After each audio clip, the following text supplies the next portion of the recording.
Takbiratul ihram mempunyai makna ketika seseorang mengangkat tangan ke atas sebagai simbol kalau kita melempar, membuang segala sesuatu yang ada di dalam hati dan minda kita daripada perkara-perkara keduniaan ke belakang.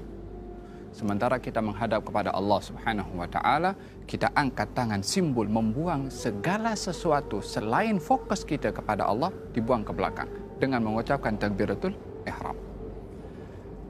Cara mengangkat tangan saya sudah jelaskan dan posisi tangan ketika berada di atas. Yang pertama, telapak tangan dalam keadaan terbuka menghadap kepada Al-Qiblah. Apa yang kita tahu daripada sunnah takbiratul ihram dilakukan adalah terbuka menghadap kepada Al-Qiblah, sejajar dengan cuping telinga, berada di atas bahu, dan sebut bersamaan dengan memanjangkan sebutan takbir Allahu Akbar. Allahu Akbar atau Allahu Akbar. Yang kedua.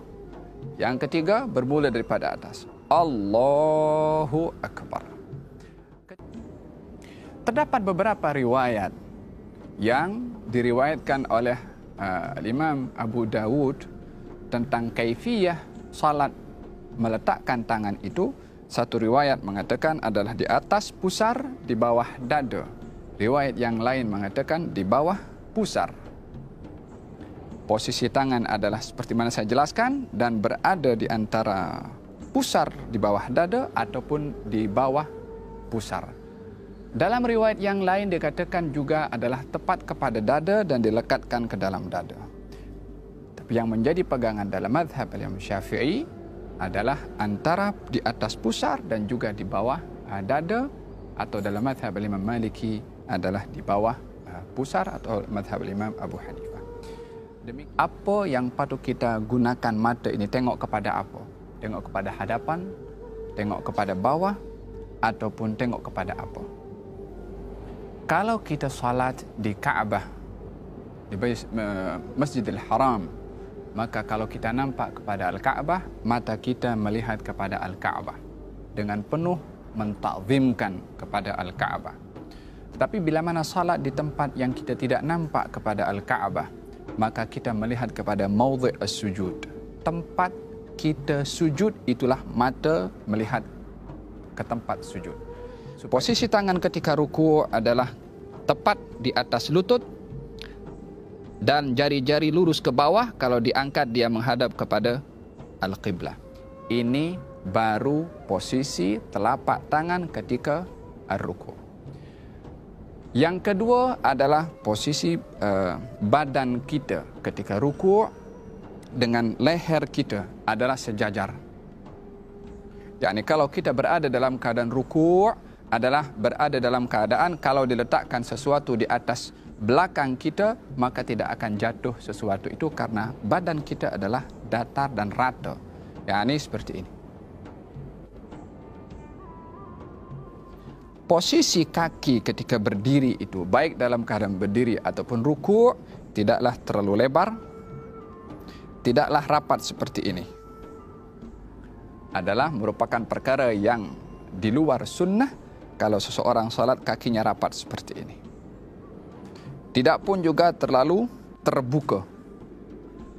Hendaklah dia sederhana, yang agaknya kalau diukur dengan satu jengkal itu adalah sudah mencukupi seperti ini.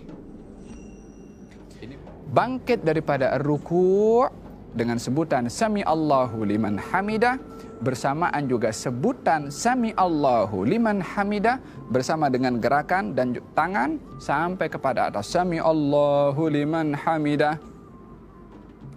Tangan disunnahkan turun ke bawah.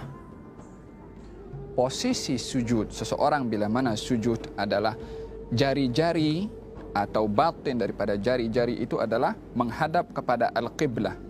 yakni karena kaki bukan berdiri seperti ini sahaja, tetapi ditekan sehingga jari-jari kaki itu menghadap kepada Al-Qiblah.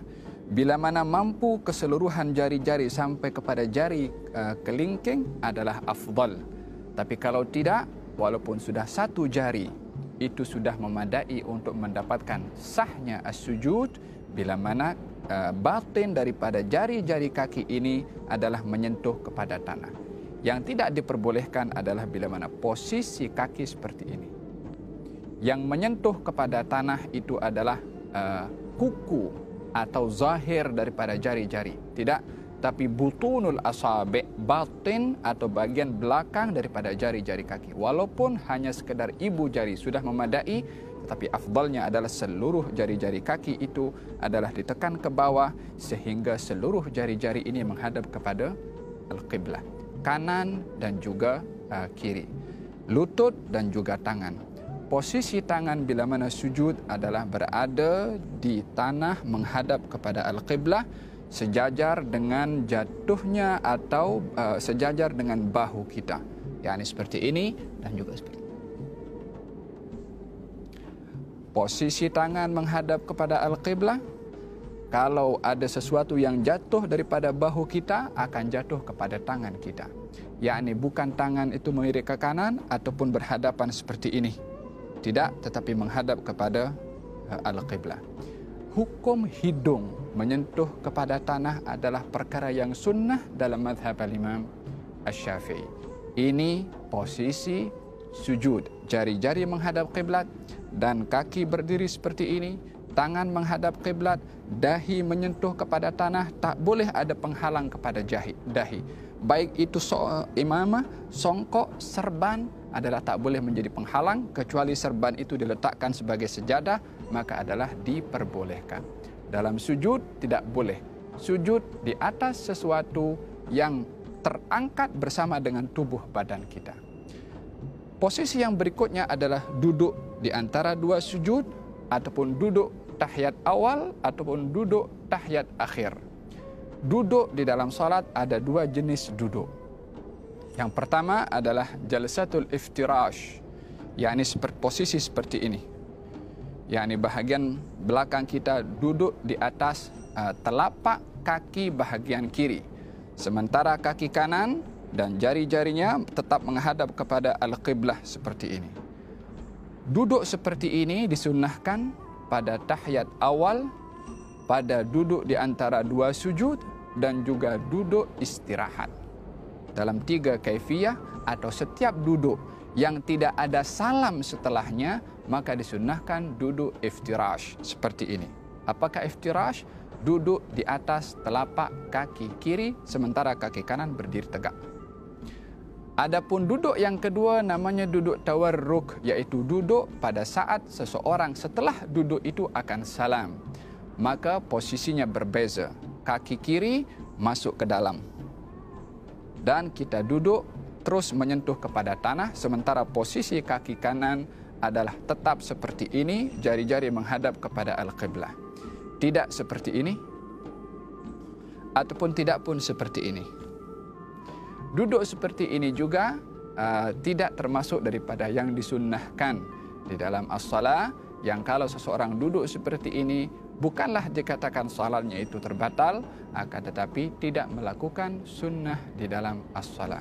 Dalam tahiyat akhir adalah duduk dalam keadaan jari kaki kanan menghadap qiblah, kaki kiri masuk dalam, dan juga bahagian belakang ini duduk menyentuh kepada tanah.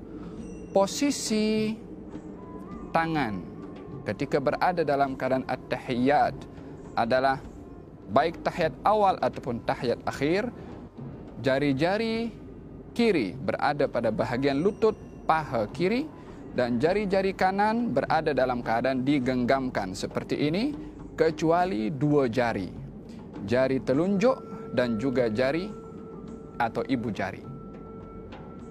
Jari telunjuk dan juga ibu jari. Cara yang digalakkan atau disunnahkan dalam mazhab al-Imam Syafi'i adalah bila mana seseorang itu ingin mengangkat ataupun at-tahiyat, katalah tahiyat awal atau tahiyat akhir, posisi telapak tangan kiri berada tepat pada lutut, telapak tangan tepat juga berada pada lutut, 3 jari daripada tangan kanan digenggamkan, kecuali ibu jari dan juga jari telunjuk yang berada dalam posisi seperti ini. At-tahiyyatul mubarakatus salawatut tayyibatu lillah. Assalamu alayka ayyuhan nabiy wa rahmatullahi wa barakatuh. Assalamu alayna wa ala ibadillahis salihin. Ashhadu an la ilaha illallah. Bila mana sebut illallah, barulah tangan atau jari-jari telunjuk ini diangkat dan jari atau ibu jari berada di dalam dua keadaan. Boleh seperti ini,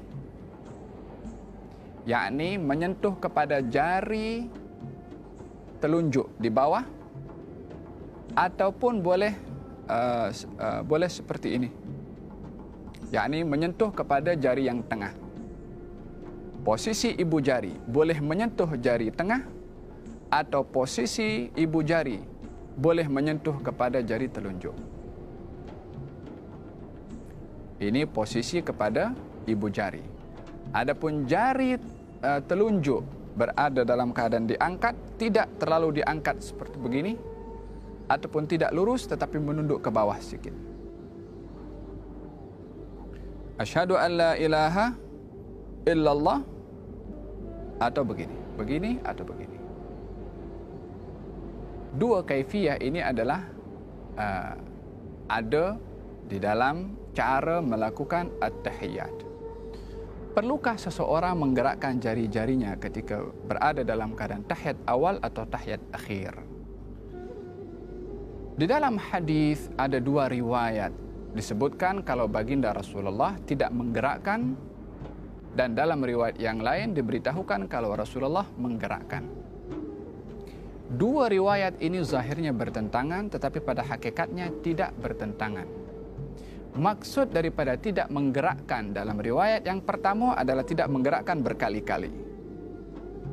Maksud daripada menggerakkan dalam riwayat yang kedua adalah menggerakkan sekali.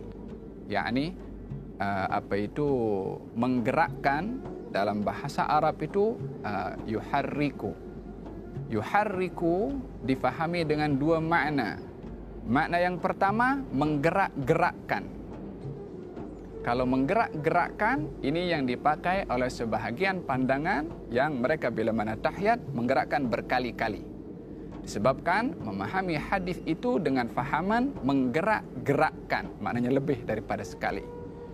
Yang memahami hadis itu menggerakkan sahaja, maknanya sekali sahaja, daripada atas daripada bawah ke atas. Asyhadu an la ilaha illallah, maknanya dia juga pun menggerakkan.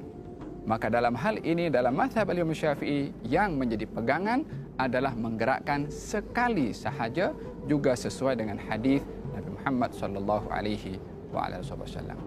Bila mana selesai daripada at-tahiyyat, fil alamin innaka hamidum majid, disunnahkan seseorang tidak terus salam, tapi bagi ruang sedikit. Fil alamin innaka hamidum majid. Bila mana nak mengucap assalam, assalamualaikum warahmatullahi. Yani setelah sebutan kum baru menoleh ke kanan, dan setelah sebutan kum baru menoleh ke kiri. Tapi tidak bersamaan dengan sebutan assalamualaikum. Adalah tidak menepati kepada sunnah. Dan juga tidak perlu kita menggerakkan kepala berkali-kali. Assalamualaikum warahmatullahi. Assalamualaikum warahmatullahi. Gerakan ini bila mana 3 kali berturut-turut akan menyebabkan batalnya salat seseorang, karena perkara membatalkan salat adalah bergerak 3 kali berturut-turut. Jadi cara salam yang benar, assalamualaikum warahmatullahi. Kembali kepada kiblat balik, assalamualaikum warahmatullahi. Tidak pun daripada kanan terus menoleh ke kiri. Assalamualaikum warahmatullahi. Kembali kepada kiblat, assalamualaikum warahmatullahi. Hati-hati daripada dada bergerak ke kanan atau dada bergerak ke kiri, yang boleh menyebabkan, mungkin kalau bergerak sebelum salam itu sempurna, akan menyebabkan batalnya salat tersebut. Kalau seseorang menyebutkan assalamualaikum, batal salat seseorang disebabkan berpaling daripada kiblat sebelum dia keluar daripada as-salat. Semoga Allah Subhanahu wa taala jadikan solat kita solat yang sempurna dan tergolong orang-orang yang mendirikan as-salah. Wallahu taala a'lam.